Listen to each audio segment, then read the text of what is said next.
In this episode, we share with you our experience of travelling through Cambodia for 5 weeks. We share with you our month travelling through this incredible country and our 5th week that we spent in a Cambodian hospital after our son was rushed to emergency. We hope that you enjoy the episode and that it inspires you and your family to travel to this incredible country. For 1 month, we travelled around this incredible country, from its bustling cities to its islands and its quaint riverside towns. We cannot believe that we initially had reservations about exploring Cambodia, as it's now one of our favourite destinations and we cannot wait to return. It is beautiful and full of life. There is something going on everywhere you look, and yet it doesn't feel chaotic. Being amongst the people, witnessing their kindness, their gratitude and their happiness is so humbling. Coming from a history where there was unimaginable atrocities forced upon them throughout the Pol Pot regime, it's incredibly heartwarming and inspiring to see how far the country has come. The history certainly has not defined them. Follow our journey as we explore this unique country, travelling by boat, sleeper bus, day bus, tuk-tuk and private car. In this episode, we will cover our journey through the bustling city of Phnom Penh, the beautiful island of Koh Rong, the magical Kampot, and onto probably the most iconic city in Cambodia, you guessed it, Siem Reap. There was so much to share with you that it was impossible to squeeze it all into one episode. So we'll also be doing separate episodes on each area of Cambodia that we've been to. So don't forget to subscribe to be updated when they land. After living in Thailand for a month, we flew over from Bangkok to Cambodia, arriving into the city of Phnom Penh. Let's touch on vaccination. We were recommended these shots by our local GP. We researched what would be best for our family and received these shots.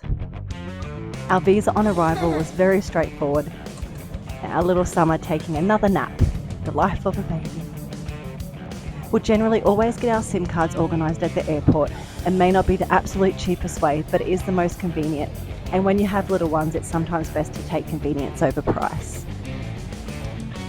While in Cambodia, these are the apps that you'll need to get around and to have food or groceries delivered. We love travelling by tuk-tuk and remorse. Although you can easily get cars, we found it much more fun and open to jump into these zippy little vehicles.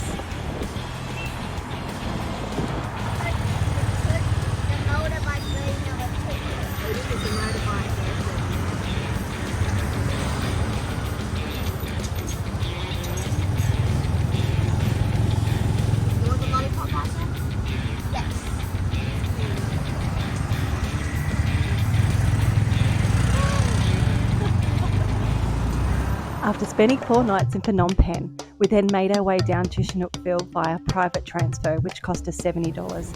We then caught a speedboat taxi, which cost us $20 each, over to the island of Koh Rong. Our little Summer snoozing again. Arriving on this incredible island, we really didn't know what to expect, so we prepared ourselves for the possibility that it was to be a very basic island with minimal access to necessities. What we discovered was that although the accommodation quality varied, and yes, there was not a huge range of supplies, we were able to find and have everything we needed for our 9-night stay. There are a lot of unknowns coming onto this island, and we want to share with you the answers to some of the questions we now know to help you decide whether or not you'd like to venture here. If you have a lot of luggage, arrange luggage pickup with your accommodation venue, as some of the venues are quite far down the beach. We stayed at the Dream Resort, and although it wasn't perfect accommodation, we loved it. And from what we've seen, it was the best pick of the bunch. We had talked about maybe preferring to go with a hut ride on the water, but not knowing what the island was like, we felt we needed a little more security and also protection from mosquitoes. So we're heading out on the boat today, just over to one of the islands on this little local boat, or little big local boat. And we're doing some snorkeling and just exploring the island. So we're hoping the sun stays out, that'll be nice. And then in the evening we're heading out in the dark to see the plankton. It glows in the ocean, so that will be interesting as well. Let's go. It was a great day exploring. Although we were surprised when we got to the island that the boat stopped out in the ocean, we realised at that point that we had to swim out to the island from the boat due to the large rocky area that was surrounding the edge of the island. This made it a real adventure, but between the two of us, we managed to swim the children and ourselves safely through the ocean over the large rocks, with only myself sustaining a few cuts and grazes from the barnacles. After taking a little look around, the boys decided to swim back to the boat to do some snorkeling and fishing, while us girls ventured through the island. It was a little eerie, I think because it was deserted. There was an old temple, a remnants of a hut that someone might have been living in, but we'll share that with you on our Koh Rong episode. Overall, it was a lovely day.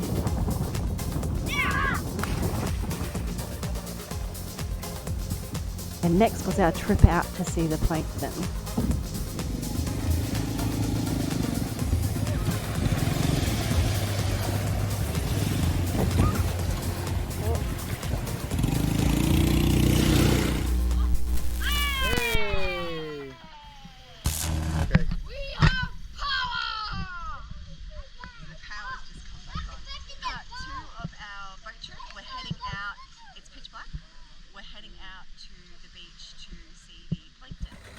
This night trip out on a local boat was a first for us, so it was pretty cool. However, we were not successful in seeing any plankton whatsoever. Although it was suggested that we jump into the ocean to stir it up, we were drawing a line and opting out at that point. So no plankton, but that's all. Can't see it.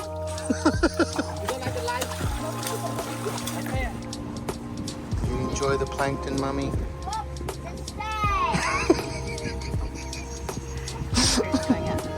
We found choosing our accommodation a little tricky here, not because there was an abundance of options, but because their websites were either non-existent or very basic.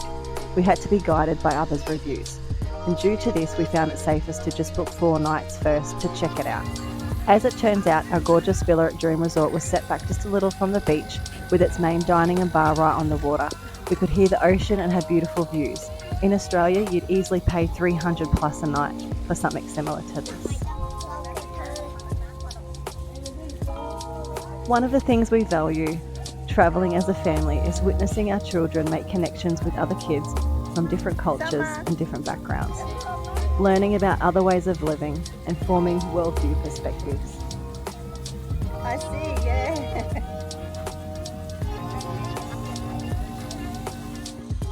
We wanted to explore the whole island, so we decided to jump into a couple of tuk-tuks and head out.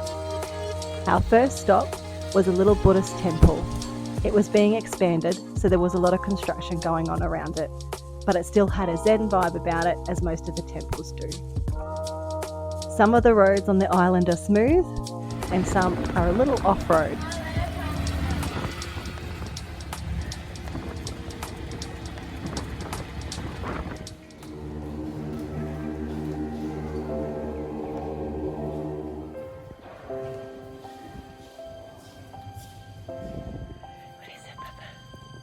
Big temple. Can you say temple? Temple? Temple.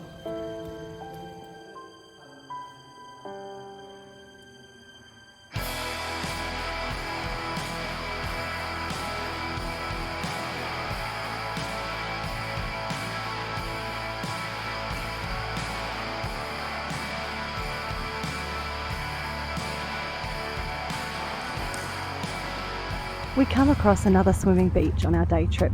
However, the beaches on that particular day, apart from the main beach, were extremely rough and didn't appear overly safe, so we stuck close to the shore. It's definitely a developing island with a lot of room for growth, and this was evident all over the island, with the site being prepared for an airport and with the construction of multiple resorts going on.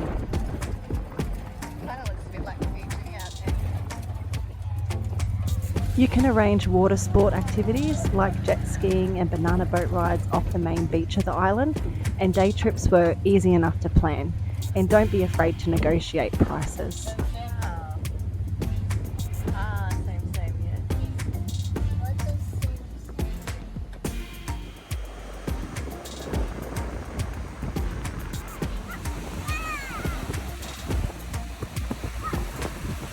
There were a couple of small convenience stores, one that has most things you could need. However, keep in mind there's very limited options if you're after something particular, and when it comes to baby supplies, I would definitely be bringing it all from the mainland. They generally stock snacks, fruit, drinks, toiletries, alcohol and cigarettes, They did stock baby diapers, but they were in limited sizes.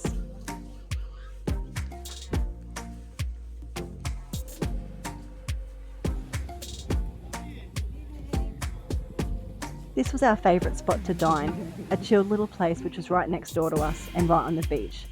Their food was pretty good, but the hit was definitely the wood-fired pizzas.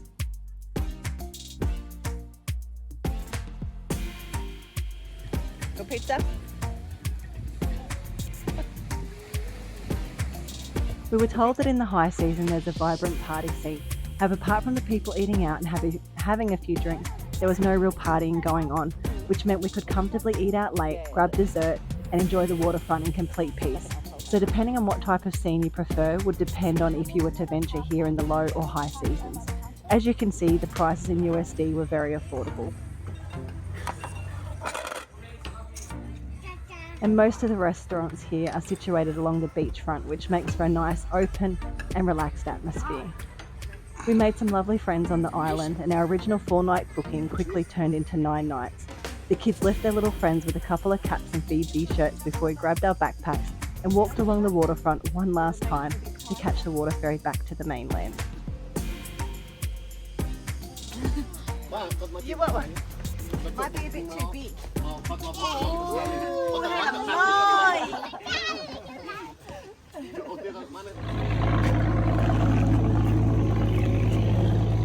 So we're leaving the beautiful Koh Rong today. We're just waiting for our boats. All of our luggage ready to go. I'm not luggage. We've had an amazing stay, and now we're heading back to the mainland and then on to Kampot. Beautiful. Although the accommodation isn't perfect, the food is mediocre and supplies are minimal. The lifestyle, the people, the beach and the unique qualities of this island and island life make all the little inconveniences, surprises and imperfections well worth the trip. Once arriving on the mainland of Sihanoukville, we decided that we'd stay the night. This city is often referred to as the Cambodian Las Vegas. The place definitely has a different vibe to the Cambodia we had become accustomed to, and even though it was different here, our experience with the people was definitely positive. From our beautiful hosts, the friendly locals at the coffee shop, who mentioned through conversation how grateful they were for the increasing number of tourists visiting their country, helping to improve their economic conditions. And as you can tell, we loved the food, and some of us got a little too full.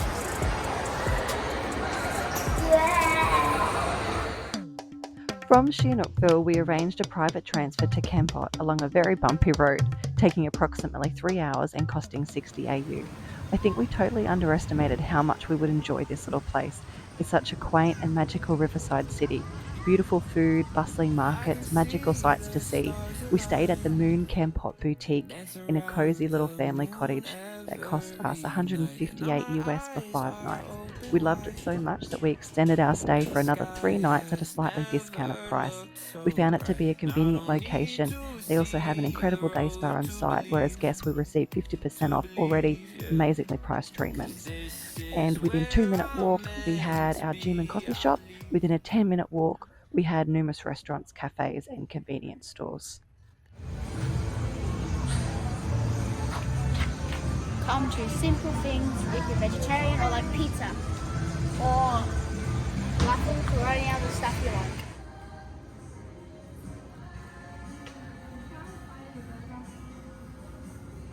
The food was lovely, with no shortages of places to eat, including for us pescatarians. There was also great vegetarian options as well. Not to mention great little coffee shops, and again some great wood-fired pizzas.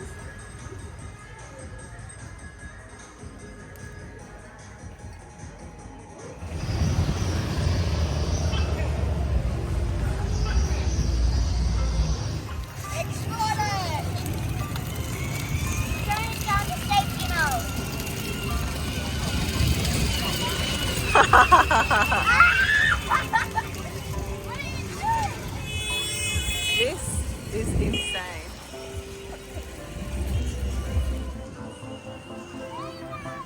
These crazy bikers, markets and crafts were literally directly across the road from where we were staying. It actually looks rather tame in the footage, but it was pretty crazy and the kids had lots of fun. Just be careful, okay? We often spend our evenings out at Kampot, as it has such a lovely energy about it. Loads of yummy bugs to eat too, if that's your thing, but no one in our family would volunteer for the job. Maybe next time. There was certainly no shortage of things to do here, from simple things like this to breathtaking day trips through the mountains of Kampot. It became very clear to us very quickly why there was a noticeable expat community here. It's a great life. We ran into retired Aussies who only ventured back home for health checks or specialist appointments once or twice a year.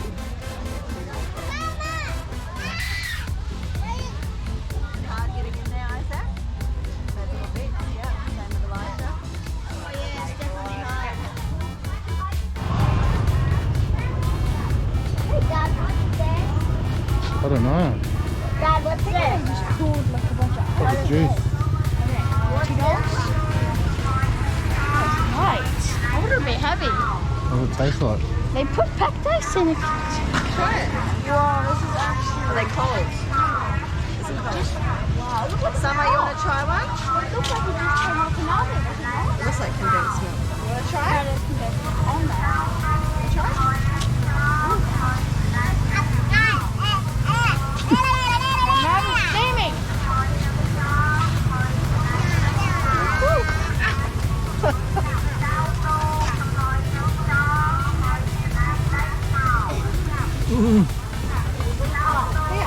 It's not hot.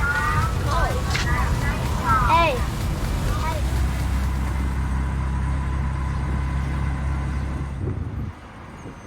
Probably our favourite experience while in Kampot was driving up the Koh Mountain to see this beautiful 100-year-old temple overlooking the cliff face. Its views were magnificent and the temple grounds breathtaking.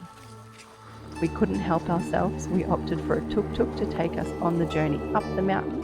Little did we know it would be pouring rain and so foggy that we could not see in front of us.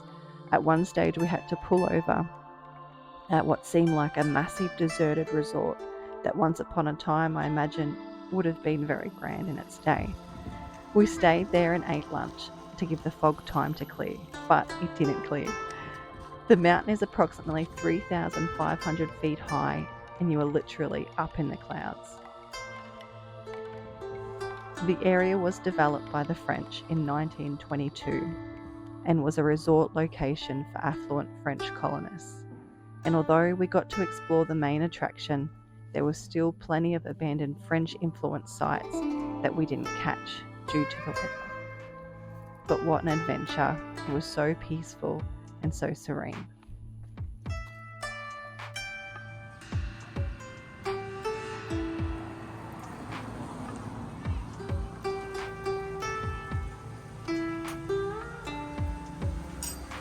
The ATMs are a safe and convenient way to withdraw cash. We always travel with our wife's card and we keep our bank cards in blocking sleeves, but that's for another episode. This was our gym. It was decked out well and only cost us $2 each visit, with a great little juice bar up the front. From Kampot, we then headed back to Phnom Penh. And although we all agreed if we weren't meeting family in Siem Reap, we definitely would have stayed on longer than 8 nights.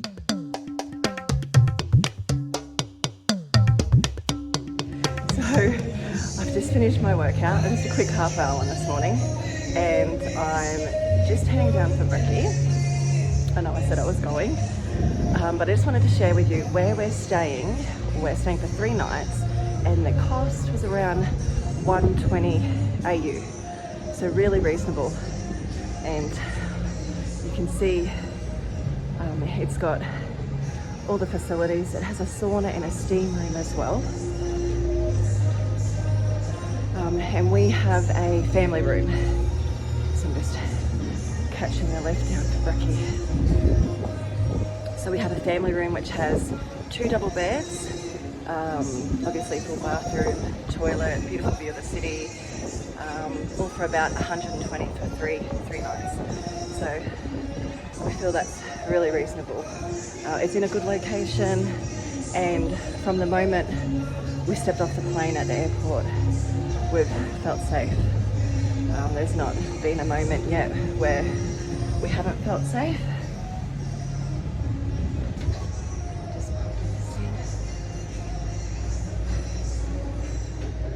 So we're just heading down for breakfast. So we have breakfast included in that price as well, and the breakfast has been lovely too.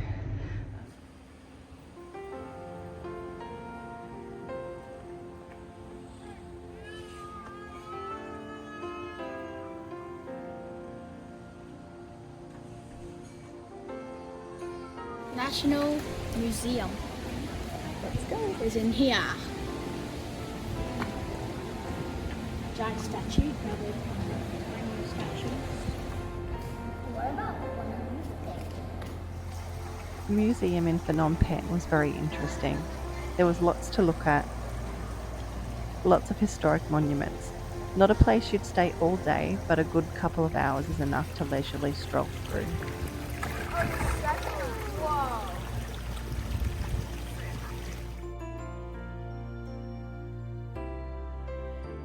This way. Go that way.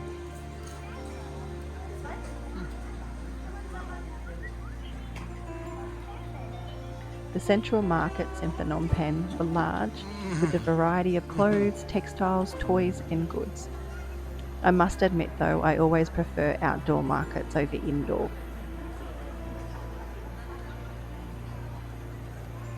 And just remember, don't be afraid to barter.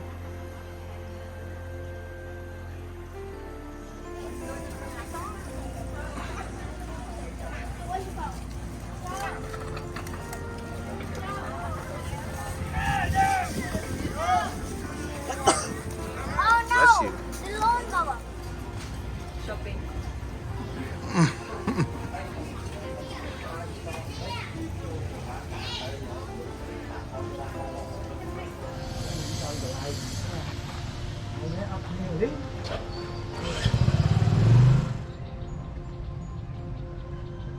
Before coming to Cambodia, as we do with all of the countries we visit, we sat down with our children and went over the history and culture in order to understand its people and be a little prepared for what we may see.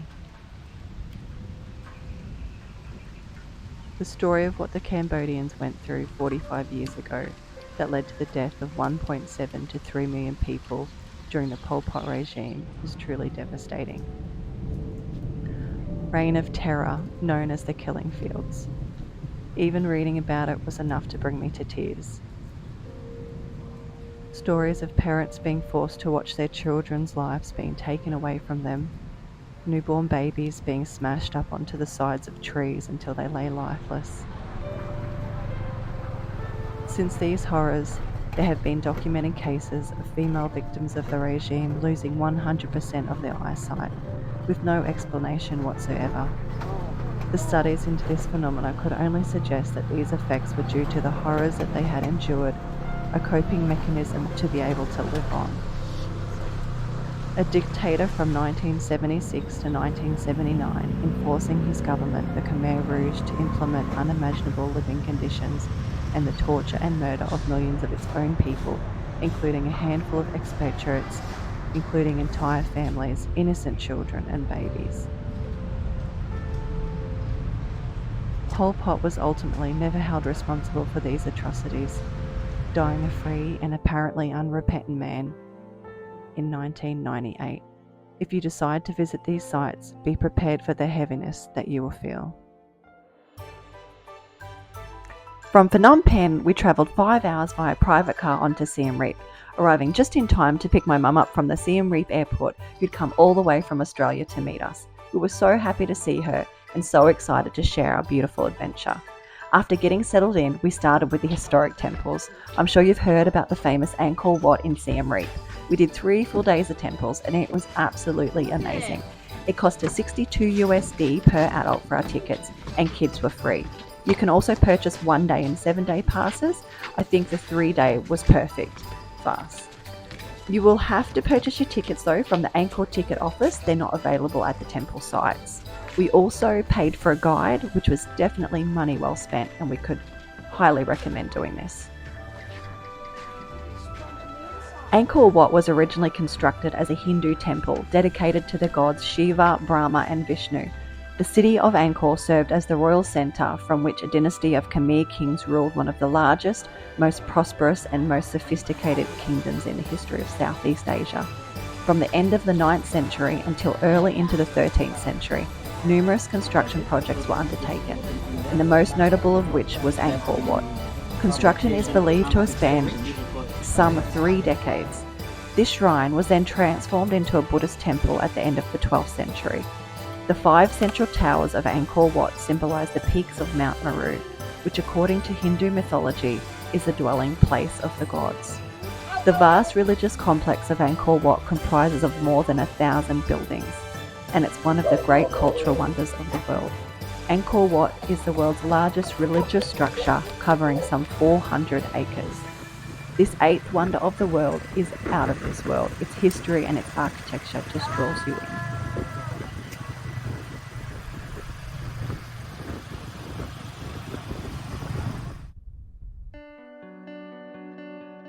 We also did Angkor at sunrise, which was magnificent. It was so peaceful and serene. We're not generally early risers, but this was well worth the early start, and we captured some beautiful shots. We also opted to pay for a guide, as we mentioned, for 2 out of the 3 days, which cost us $40 USD a day and was worth every penny.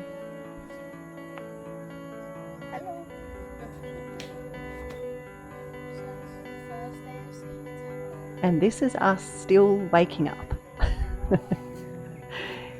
It was incredible to be walking through some of these temples that have been there for over 1,000 years and to wonder just how many others had walked there before you.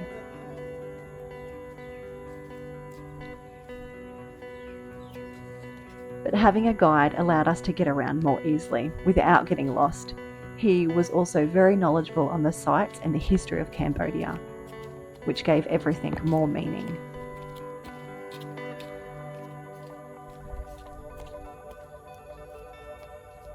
Keep in mind there are no cafes or eateries on site, so take lots of water and snacks, sun protection, mozzie spray and an umbrella in case of rain. And just a little note for parents, there's also no prams allowed on the sites, so baby harness is the best option.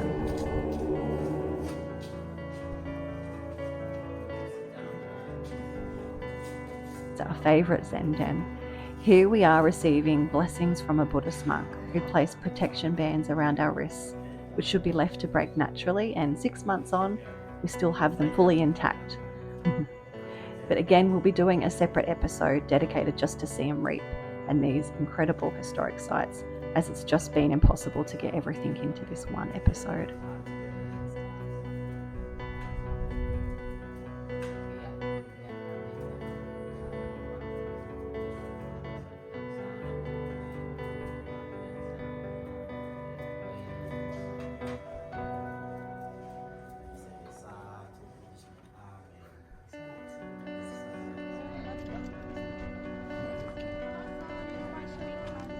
This was probably the only time that we ever felt overwhelmed by the locals. This was an area just out of the temples that we stopped to grab some lunch at, and as soon as we got off the tuk-tuk we were bombarded, as were others that arrived at a similar time to us.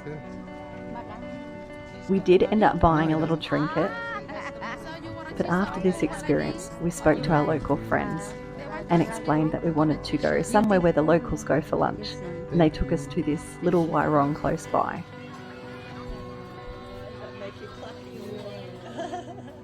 The food was lovely. I think we spent about $15 for 5 meals, and we then got to chatting to the family that were running the Wairong, which was attached to their home, and this is very common in Cambodia. And they happened to be celebrating the birth of a beautiful baby girl into their family. They were kind enough to invite us to join them.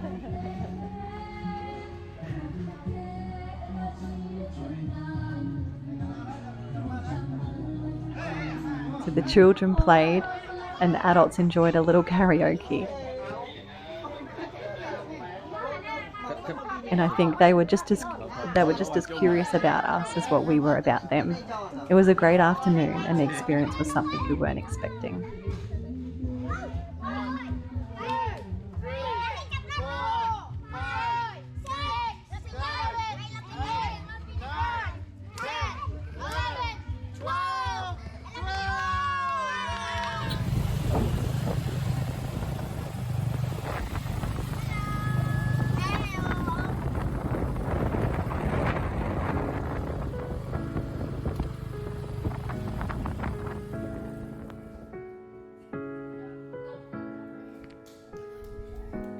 Staying at Hello Cambodia Boutique in Siem Reap was such a great experience.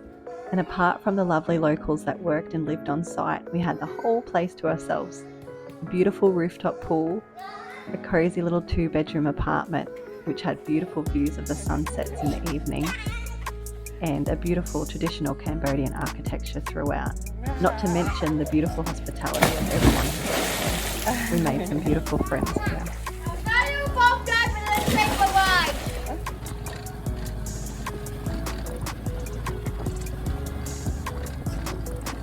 One of the day trips we loved was heading a few hours out via tuk-tuk to Kampot to explore the floating village via a local boat.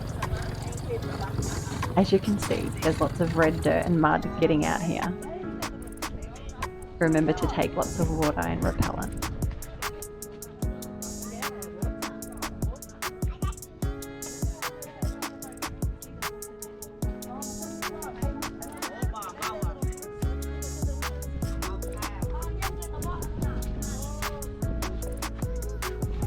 During the day trip, we got to view charming houses on stilts, a floating restaurant, fishermen and villagers going about their business. We stopped at a shop out in the middle of a lake. There's crocodile feeding and a sweet little local school. Hey there, buddy.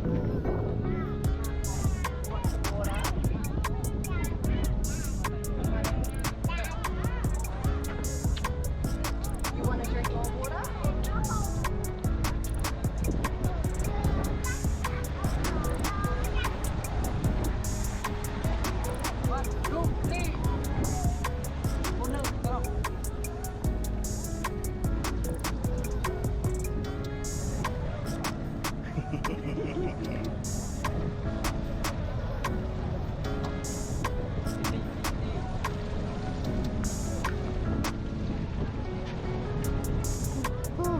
You hold my hand. Oh, hold my hand.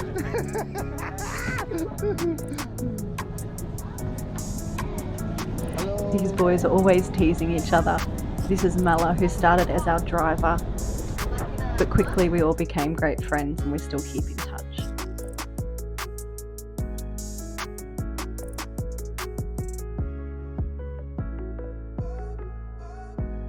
It was incredible to see the difference in lifestyle.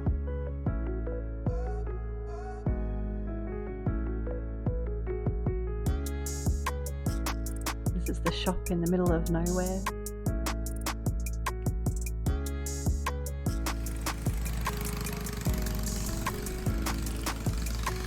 We stopped at the floating restaurant for lunch. The food was average, but the experience was great. And seeing how they live in the village, it's very interesting. It was a very chilled day, not rushed at all, which was nice.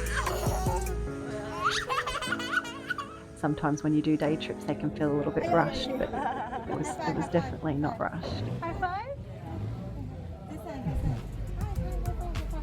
Yay!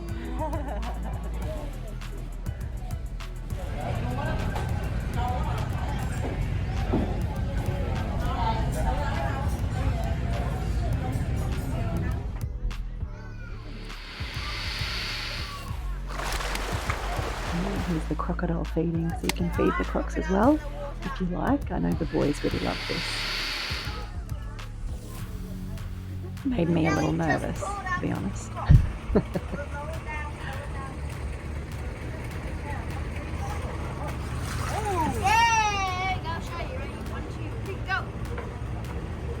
Don't let him get it. Oh, he got it. Pull it out. Pull it out.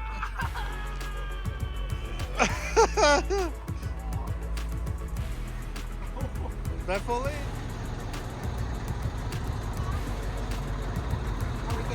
We got to visit the village school and donate supplies, which was great.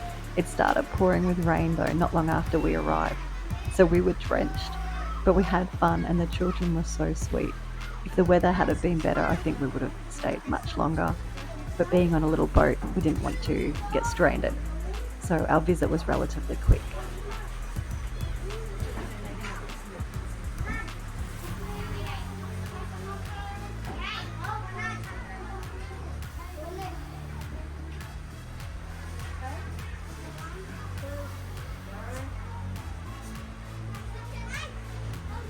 Welcome.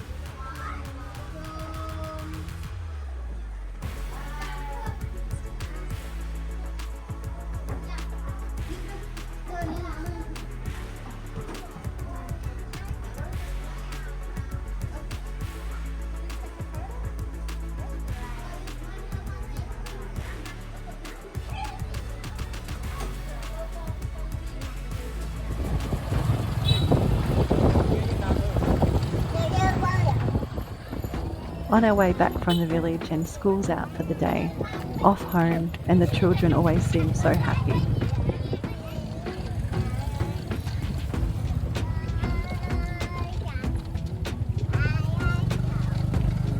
It's such a unique country. Everything just seems to flow. Even though there's not many rules and regulations, nothing is made to be too complicated, and it just works. There's definitely something to be said about the simplicity of life here. Not once did we witness road rage or any altercations for that matter. As people, they appear to live and let live without many of the distractions that seem to negatively impact societies in our first world countries. And this was so lovely to be a part of. Children are allowed to be children, and life is built around the needs of family.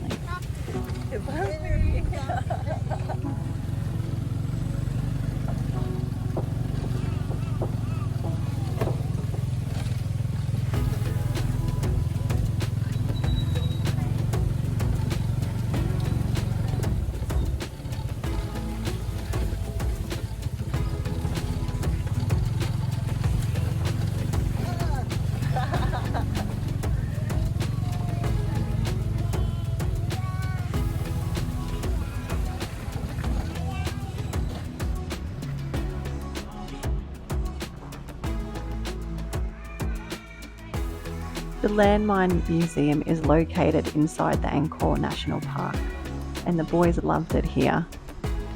We were also lucky enough to come on a day that the man behind the museum, Akira, was there. He showed them around, and it was a great hands-on learning experience for them. There's no landmines in there. That one's not. That's it. It was a really interactive approach to helping them to understand the history of Cambodia. And one more hand here. Okay, wait. Careful.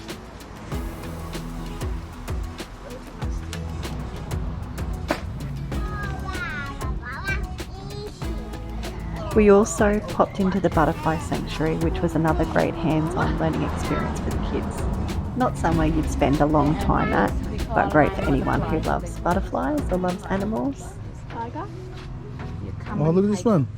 Oh, maybe it's testing your hand now. Taking like some salt from us. Look at this, Summer. Look. Shama!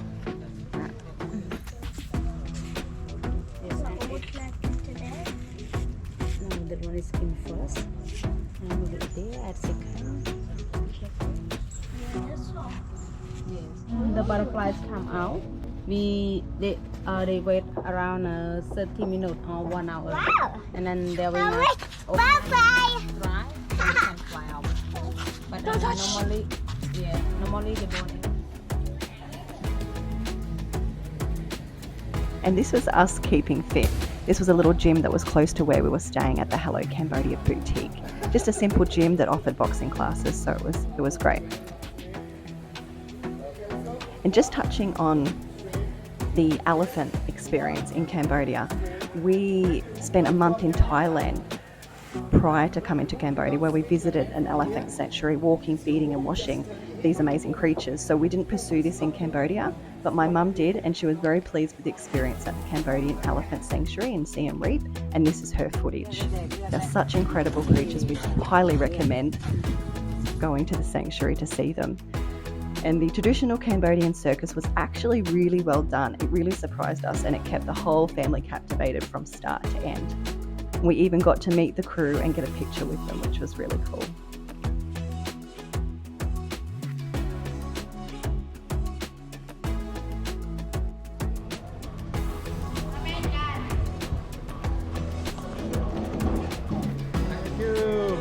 After our amazing stay in Siem Reap, we started our journey back to Phnom Penh, taking a tuk-tuk to the bus station at about 9 p.m, and then by a night bus for our 6-hour trip, which was pretty exciting. We had done as much research on the night bus as we could, but it left us still unsure of what to expect. This particular bus had people already asleep on it from previous pickups, so we couldn't capture too much at all on camera, or use the light at the risk of annoying others. But the beds are small. Myself, John and Summer were on the lower double bed, and the 2 boys were on the top bunk. Nanny had her own single, but we're all in the same cabin area. It wasn't overly comfortable, but it was definitely bearable. We all slept and made it to Phnom Penh early hours the next day. Now, arriving at the other end of Phnom Penh bus station was pretty full on, probably partly because it was 4 a.m. and we're half asleep, but as soon as you step off the bus, there are drivers in your face wanting to take you to your destination. It's really loud and crowded. My advice, be prepared for the crazy atmosphere, have your baby harness with you on the bus or a pram once you disembark to place baby in, as there's no one to really help out with the luggage. We were happy to just arrange a tuk-tuk driver on the spot, as there certainly was no shortage of them. Well, gratefully, we're a very healthy bunch, so the hospital or even the doctors was not a place we were anticipating to visit. We were expecting to visit at all. However, as it turned out, we ended up spending 7 nights at the Royal Phnom Penh Hospital when our youngest son Isaac became unwell over a short period of time, showing loss of energy, reduced alertness and nausea. But just prior to being hospitalised, his vitals went down very quickly. He was unable to move his neck and had blood present in his vomit, which was really scary. The hospital was fantastic, and within half an hour of being admitted into emergency, he was treated and was showing immediate improvement. The initial concern for us and the hospital was meningitis. However, they were very quick to run all the appropriate tests and scans to show that it was unlikely the cause. We couldn't speak highly enough of their professionalism, their care, and the quality and cleanliness of the facilities. Unfortunately, we couldn't say the same for our insurance company, Safety Wing, who caused us more stress than anything else, but that's for another episode. Nevertheless, the most important thing to us was obviously that our son made a full recovery as quickly and as safely as possible. And we're forever grateful, not just that they took great care of him, but also that they made a stressful experience as enjoyable as possible.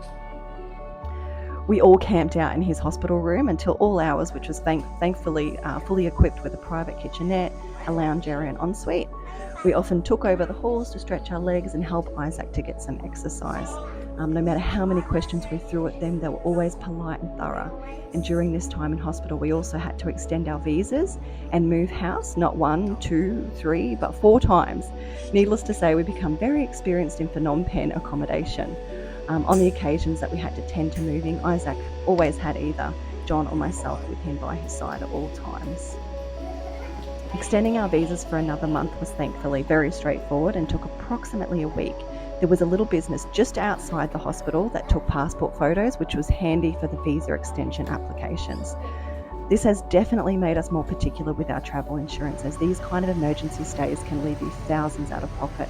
It's a must-have, as if care is needed, you'll want to be heading to an international hospital in Cambodia, not a local one, and preferably, I imagine, without a hefty bill.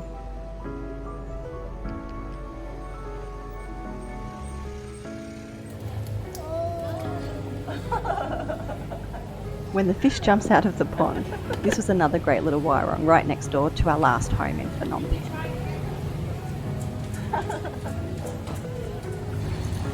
You feeling a fishy?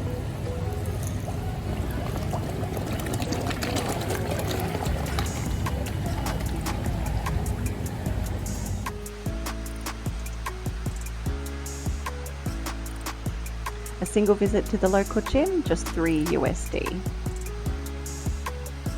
Be cautious if using the lockers at commercial gyms, as at numerous locations we found they could be easily broken into. We often opted to take our backpack around with us. And as with most Asian countries, you'll find getting your laundry done very inexpensive at the local laundries. You can see here our bill was just $4.50, averaging about $1 a kilo, and it comes back smelling amazing, fully pressed and folded.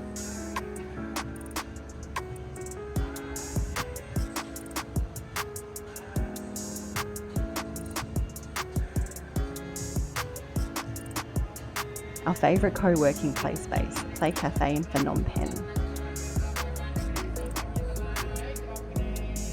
This was really well laid out so that we could work and get the kids' classes done Then they were able to chill and we could tag team a petty at the nail bar, have a coffee and grab some lunch.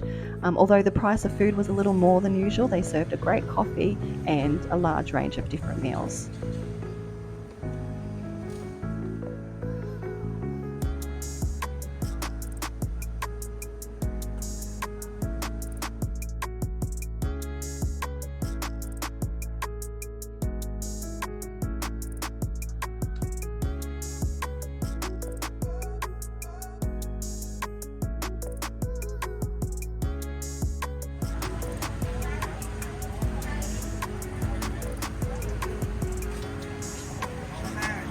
After 5 weeks in this incredible country, it was time to leave and head into Vietnam.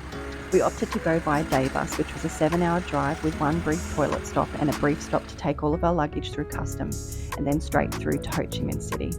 The bus cost us $30 per person, whereas flying was going to cost us approximately $200 per person. It was a smooth and comfortable ride. We hope this episode inspires you to take the plunge and make Cambodia your next destination. It will truly fill your heart with a million memories and irreplaceable experiences. And if you're wanting to know more on any of the cities we've been to here, be sure to subscribe so you know once the extended episodes have landed. We'll also be sharing our experience of living in Thailand in our next Round the World episode.